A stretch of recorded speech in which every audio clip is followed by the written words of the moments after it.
Welcome back to the channel, guys. Another little mini episode on this, well, episode of getting the car ready for mapping.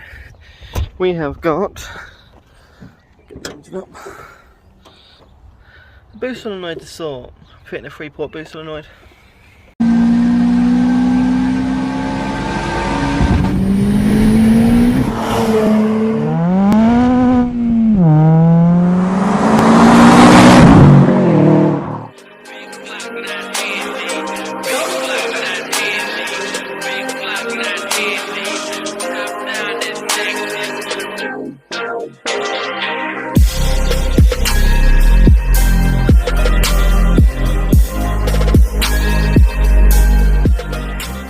Because the 3-port boost solenoid will give a lot more control over the boost, how it comes in and how it actually mapper has control over it.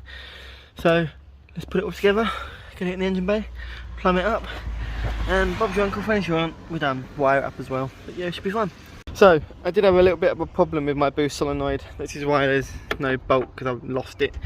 I decided to one day change some of the pipes over in the engine bay to yellow, which resulted in me changing the turbo pipes, or the vacuum line pipes, which made me have a lot of over boosting issues caused by me changing those pipes. One reason it was I forgot the restrictor peel, which sits inside here.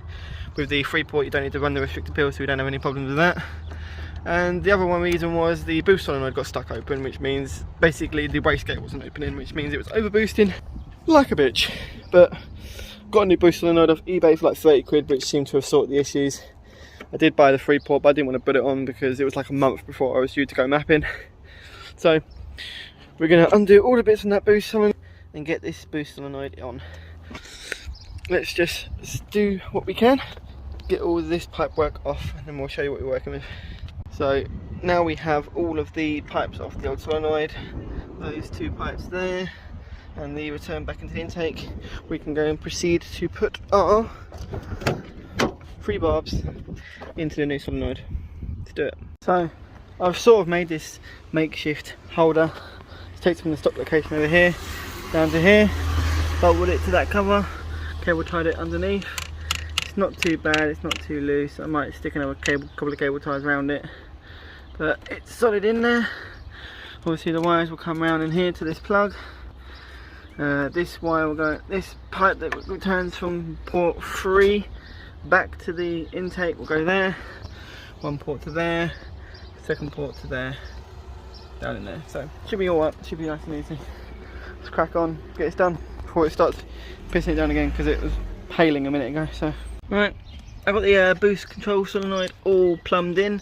Basically, if you can look on there, I don't know if you can see it, but the one that's marked 1 on the right goes from the 1 port all the way back in and around, loops around here and goes back into the intake manifold after the map.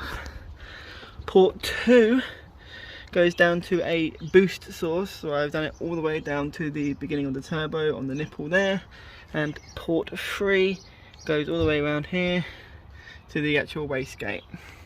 So that is pretty much as simple as that. That is pretty much done. I've spoken to Ollie about the wiring. He said it doesn't matter which wire goes to what, because they're both positively charged, and one comes from the ECU, basically one to power, one for signal. Connected it with some bullet connectors, some heat shrink I'm going to heat up over the wires, and that's pretty much done. I'm going to tidy this up a little tiny bit and get another cable tie on there because it's kind of loose. But yeah, as far as the wiring's concerned, it's done. It was pretty easy. Get cable tie on there. You can't mount it in the normal mounting bracket brace because of the one that comes down. It's quite annoying, but I just mounted it there, it looks fine. So yeah, pretty simple. 5-minute job. Turned into an hour because it's been absolutely chucking it down. But if you did like this video, please like, subscribe, and we'll see you in the next one. Hopefully it will be the mapping video.